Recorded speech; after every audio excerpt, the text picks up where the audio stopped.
pagi Bu Anita, selamat pagi semuanya. Kami dari kelompok 11 mata kuliah Sistem Informasi Manajemen akan mempresentasikan materi mengenai mengelola sistem global. Kelompok 11 beranggotakan yang pertama Jimmy Floreta dengan NIM 003, Fitri Holifatul Hasanah dengan NIM 014, dan Richard Ariani dengan NIM 017. Pertama, apa faktor utama yang mendorong internasionalisasi bisnis? Kan ada sistem informasi internasional. Sistem informasi internasional terdiri dari sistem informasi dasar yang dibutuhkan oleh organisasi untuk mengkoordinasikan perdagangan dunia dan aktivitas lainnya.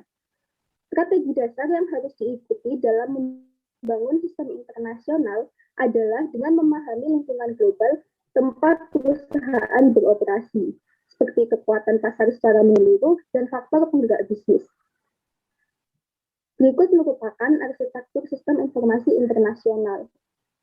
Kemudian, setelah memeriksa lingkungan global, di dalam poin yang kedua, perusahaan perlu mempertimbangkan strategi untuk bersaing di lingkungan tersebut, yaitu corporate global strategy. Sebagai contoh, perusahaan dapat mengabaikan pasar global dan fokus pada persaingan domestik. Menjual produk ke pasar global dengan basis domestik atau mengatur produksi dan distribusi berbasis global. Selanjutnya, pada bagian ketiga ada organization structure, yaitu perusahaan harus mempertimbangkan struktur untuk mencapai strategi tersebut. Sebagai contoh, pembagian kerja, fungsi produksi, administrasi, dan lain-lain. Kemudian, di dalam bagian keempat ada manajemen and business process. Perusahaan harus mempertimbangkan masalah manajemen dan membuat desain organisasi, yaitu bagaimana organisasi dapat menemukan dan mengelola persyaratan pengguna, mendorong perubahan di unit lokal agar sesuai dengan persyaratan internasional, dan lain-lain. Terakhir, perusahaan juga harus memilih teknologi platform atau memilih teknologi yang dan tepat digunakan oleh perusahaan tersebut. Dengan global dan bisnis.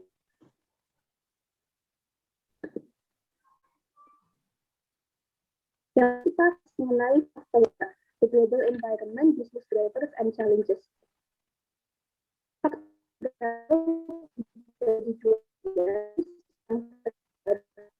Pertama itu cultural factor dan yang kedua strategic business first.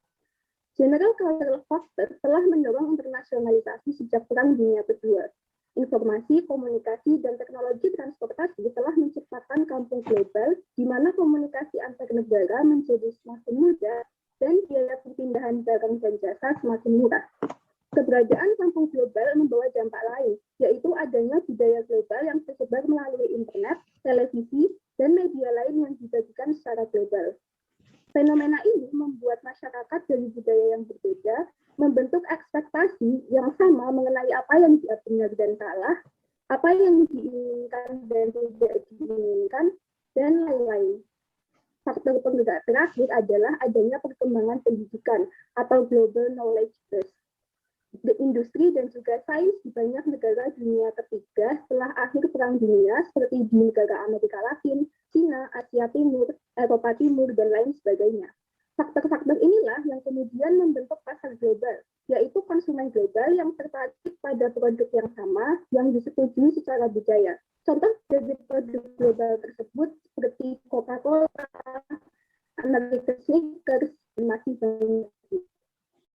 Menanggapi internasionalisasi tersebut, perusahaan harus berusaha untuk melakukan koordinasi online yang tepat antara fasilitas produksi dan kantor pusat yang berjauhan.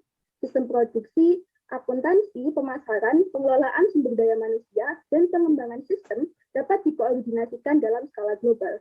Pasar global, produksi, dan administrasi menciptakan kondisi untuk skala ekonomi global yang kuat dan berkelanjutan, serta memberikan keunggulan strategis bagi perusahaan yang dapat menerapkannya.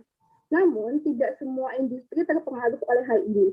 Industri manufaktur lebih terpengaruh daripada perusahaan yang bergerak di bidang pelayanan jasa. Selanjutnya adalah tantangan bisnis. Challenges and obstacles to global business system. Dalam level kultural, partikularisme yaitu membuat pilihan dan mengambil tindakan berdasarkan karakteristik lokal atau yang menghambat dan produk asing ke suatu negara. Perbedaan tersebut berakibat pada perbedaan dalam ekspektasi sosial dan juga politik. Selain itu, perbedaan budaya juga berimbas pada perbedaan rezim politik dan kebijakan hukum. Sebagai contoh, banyak negara yang memiliki perbedaan sikap dalam menangani informasi privat penduduknya, hak cipta software dan hardware pada sistem, radio, dan juga satelit komunikasi. Perbedaan budaya dan politik sangat mempengaruhi proses bisnis organisasi dan aplikasi teknologi informasi.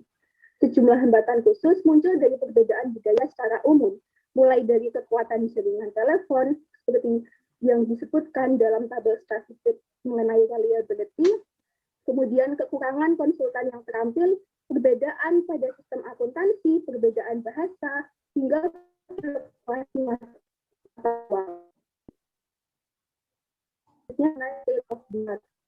Meskipun memberikan keunggulan kompetitif, banyak perusahaan yang masih menggunakan sistem internasional dari masa lalu. Sistem ini didasarkan pada konsep pemrosesan informasi yang sudah ketinggalan zaman dengan pelaporan dari divisi asing independen ke kantor pusat perusahaan, entry data secara manual, kemudian sedikit kontrol dan komunikasi online. Penyebab dari masalah-masalah ini adalah kesulitan dalam membangun arsitektur internasional, di antaranya kesulitan merencanakan sistem yang sesuai dengan strategi global perusahaan, kesulitan penataan organisasi dan unit bisnis, kesulitan dalam melakukan implementasi, dan kesulitan dalam pemilihan platform teknologi yang tepat.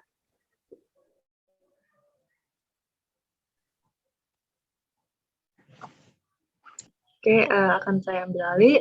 Apa strategi yang bagian kedua? Apa strategi alternatif untuk mengembangkan bisnis global? Bisa di next.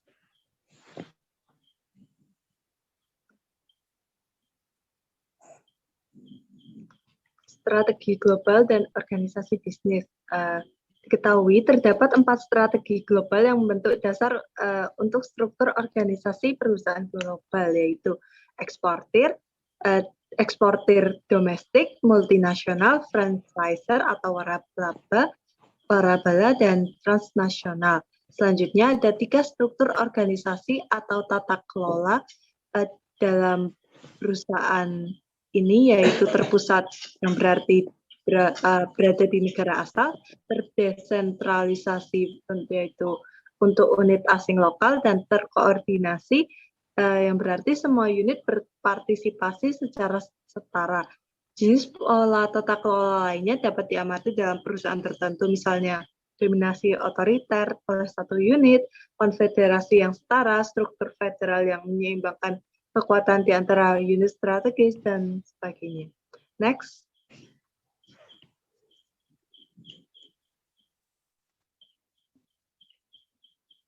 Untuk yang pertama, strategi eksportir domestik, yang berarti sentralisasi kegiatan perusahaan berada di negara asal. Penjualan internasional menggunakan perjanjian keagenan atau anak perusahaan, tetapi pemasaran asing bergantung pada basis domestik untuk tema dan strategi pemasaran. Yang kedua, strategi multinasional, manajemen dan kontrol keuangannya berasal dari pusat sambil mendesentralisasikan produksi, penjualan, dan operasi pemasaran ke unit-unit di negara lain. Produk dan layanan yang dijual di berbagai negara disesuaikan dengan kondisi pasar lokal. Dan ketiga, strategi waralaba, produk dibuat, dirancang, dibiayai, dan awalnya diproduksi di negara asal, tetapi untuk asal spesifik, produk harus sangat bergantung pada personel asing untuk produksi, pemasaran, dan sumber daya manusia lebih lanjut. Yang terakhir, strategi transnasional, yang mayoritas aktivitas nilai tambah dikelola dari perspektif global, mengoptimalkan sumber pasokan dan permintaan dimanapun mereka muncul, dan memanfaatkan keunggulan kompetitif lokal. Next.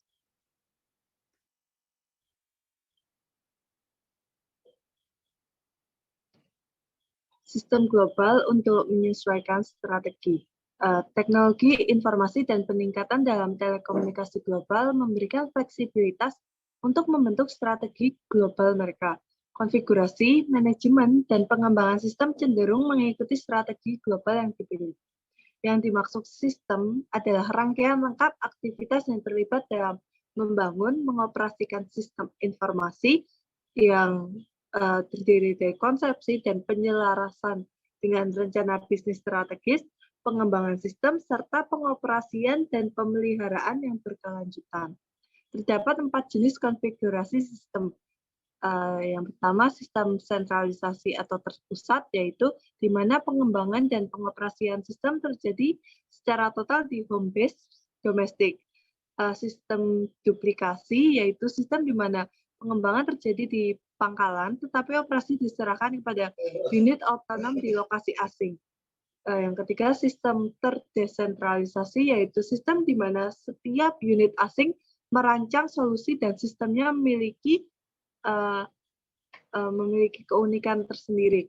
Dan keempat, sistem jaringan, yaitu sistem di mana pengembangan dan operasi sistem terjadi secara terintegrasi dan terkoordinasi di semua unit.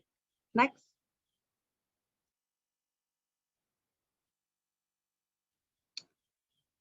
Penjelasan masing-masing sistem dengan strategi perusahaannya. Yang pertama, eksportir domestik memiliki sistem tersentralisasi di mana satu staf pengembangan sistem domestik mengembangkan aplikasi di seluruh dunia.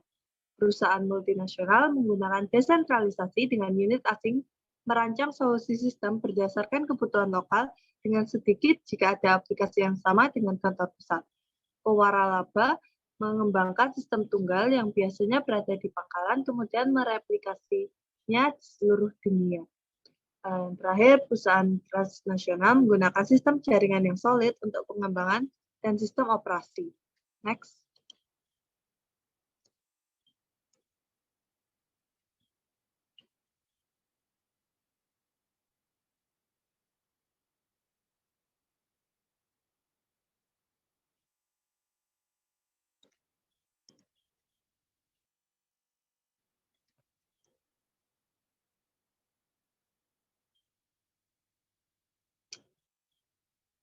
Yang ini menata ulang bisnis.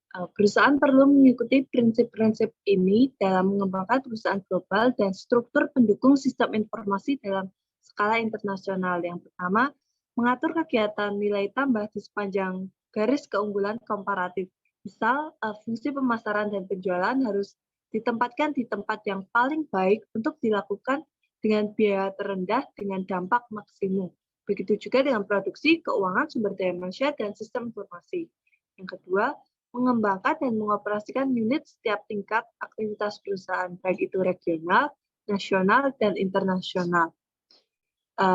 Dan yang ketiga, menetapkan kantor pusat dunia dengan satu kantor yang bertanggung jawab untuk pengembangan sistem internasional dengan posisi Direktur Informasi Global atau CIO. Next.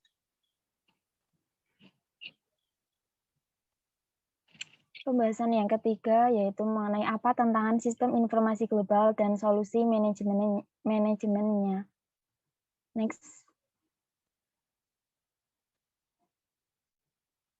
Strategi global. Pertama, pertimbangkanlah bahwa tidak semua sistem harus dikoordinasikan secara transnasional. Hanya beberapa sistem inti yang benar-benar layak dibagikan dari sudut pandang biaya dan kelayakan. Sistem inti mendukung fungsi yang sangat penting bagi organisasi. Sistem lain harus dikoordinasikan sebagian karena mereka berbagi elemen kunci, tetapi mereka tidak harus sama sekali melintasi batas-batas nasional.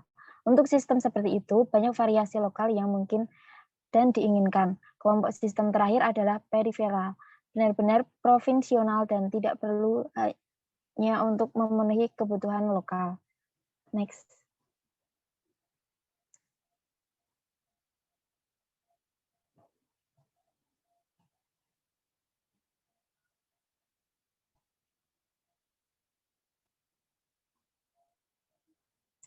Kemudian langkah-langkah untuk strategi global. Yang pertama, tentukan proses bisnis inti. Langkah pertama adalah menentukan daftar singkat proses bisnis inti penting dengan melakukan analisis proses bisnis, yaitu bagaimana pesanan pelanggan diambil, apa yang terjadi pada mereka setelah diambil, siapa yang memenuhi pesanan, dan bagaimana mereka dikirim ke pelanggan, bagaimana dengan pemasok, apakah mereka memiliki akses ke sistem perencanaan sumber daya manufaktur sehingga pemasoknya otomatis. Manajer harus dapat mengidentifikasi dan menetapkan prioritas dalam daftar pendek 10 proses bisnis yang sangat penting bagi perusahaan. Selanjutnya, dapatkah mengidentifikasi pusat keunggulan untuk proses ini? Terakhir, dapat memutuskan proses mana yang harus menjadi aplikasi inti, dikoordinasikan secara terpusat, dirancang, dan diimplementasikan di seluruh dunia, dan mana yang harus regional dan lokal. Yang kedua, yaitu identifikasi sistem inti. Langkah strategis kedua adalah menaklukkan sistem inti dan mendefinisikan sistem ini sebagai benar-benar transnasional. Biaya keuangan dan politik untuk mendefinisikan dan menerapkan sistem transnasional sangat tinggi. Oleh karena itu, pertahankanlah daftar seminimal mungkin. Next.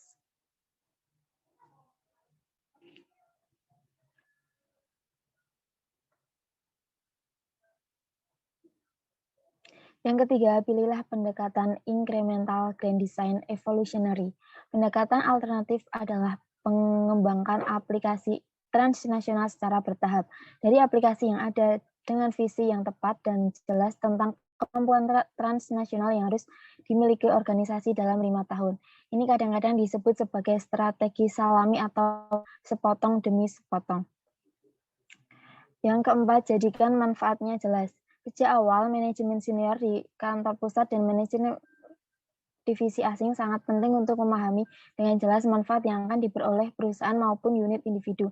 Sistem global, sistem yang benar-benar terintegrasi, terdistribusi, dan transnasional, kontribusi pada manajemen dan koordinasi yang unggul. Sistem global berarti kemampuan untuk mengoptimalkan penggunaan dana perusahaan di atas basis modal yang jauh lebih besar. Ini berarti misalnya bahwa kapital di daerah surplus dapat dipindahkan secara efisien untuk memperluas produksi daerah-daerah yang kekurangan modal, bahwa kas dapat dikelola dengan efektif dalam perusahaan dan digunakan secara lebih efektif. Next.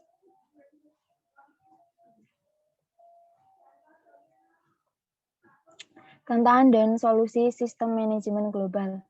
Yang pertama, menyetujui persyaratan pengguna umum, yaitu dengan menetapkan daftar singkat, proses bisnis inti, dan sistem pendukung inti akan memulai proses perbandingan rasional di banyak divisi perusahaan, mengembangkan bahasa yang sama untuk mendiskusikan bisnis dan secara alami mengarah pada pemahaman elemen umum, serta kualitas unik yang harus tetap lokal. Next.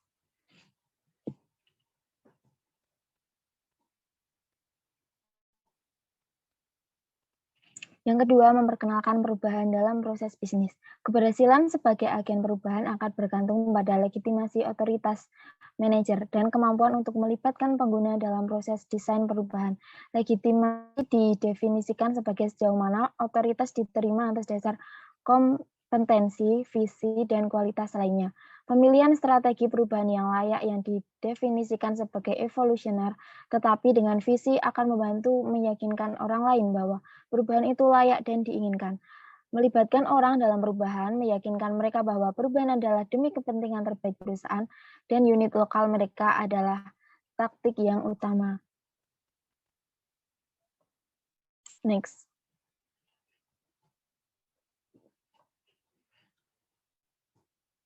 Yang ketiga, koordinasi pengembangan aplikasi. Ingat, ada terlalu banyak kerumitan untuk mencoba strategi perubahan desain besar. Jauh lebih mudah untuk mengkoordinasikan perubahan dengan membuat langkah-langkah inkremental kecil menuju yang lebih besar. Next.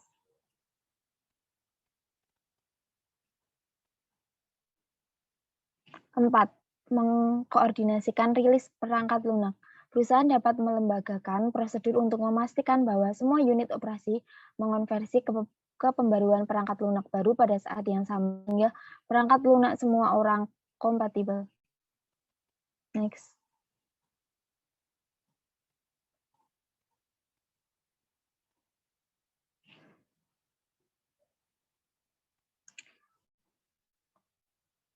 Dan yang kelima, mendorong pengguna lokal untuk mendukung sistem global. Kunci dari masalah ini adalah melibatkan pengguna dalam pembuatan desain tanpa menyerahkan kendali atas pengembangan proyek untuk kepentingan parokial. Taktik keseluruhan untuk menghadapi unit lokal yang resisten di perusahaan transnasional adalah kooptasi.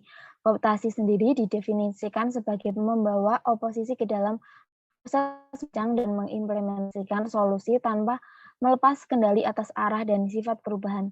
Taktik kedua adalah mengembangkan pusat keunggulan transnasional baru atau pusat keunggulan tunggal. Merekrut berbagai kelompok lokal ke pusat keunggulan transnasional membantu mengirimkan pesan bahwa semua kelompok signifikan terlibat dalam desain dan akan memiliki pengaruh. Next.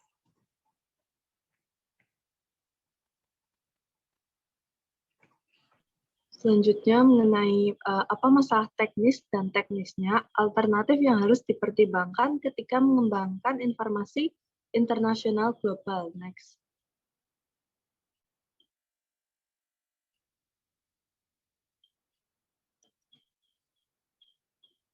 Yang pertama, platform komputasi dan integrasi sistem.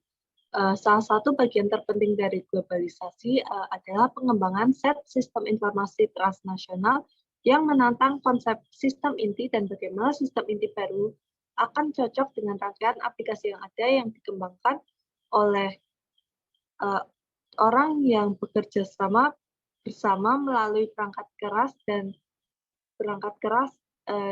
dan sistem operasi yang sama adalah tugas yang sulit untuk dilakukan dan tidak akan menjamin integrasi secara keseluruhan. Poin kedua di sini adalah bahwa memiliki semua rangkaian sistem yang bekerja sama melalui perangkat keras dan sistem operasi yang sama adalah tugas yang sulit untuk dilakukan dan tidak akan menjamin integrasi secara keseluruhan. Standar data harus dinyatakan agar semuanya jelas dan semua situs bisa mematuhinya. Item ketiga yang dapat dinyatakan adalah perusahaan dapat mengintegrasikan sistem saat ini dan sistem baru yang digabungkan ke dalam sistem utama melalui penggunaan teknologi sistem terbuka atau arsitektur berpemilik. Jika arsitektur dikembangkan dari dalam, ini bisa menjadi biayanya bisa menjadi sangat mahal, tetapi juga merupakan peluang untuk menjual ke perusahaan lain sebagai sumber pendapatan sekunder. Next.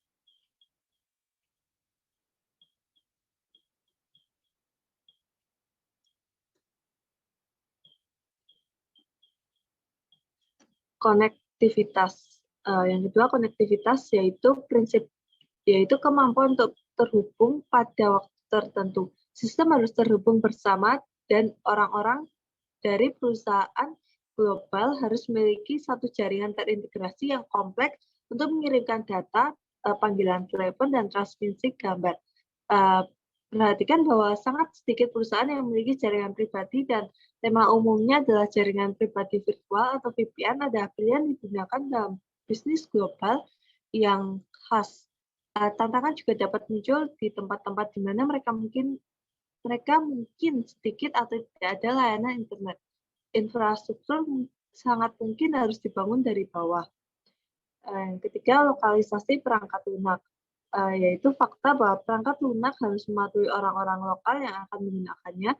Dengan demikian, desain antar muka pengguna, skema warna, dan sejenisnya harus mudah dipahami dan dikuasai dengan cepat untuk memberikan konsistensi kepada semua pihak. Next.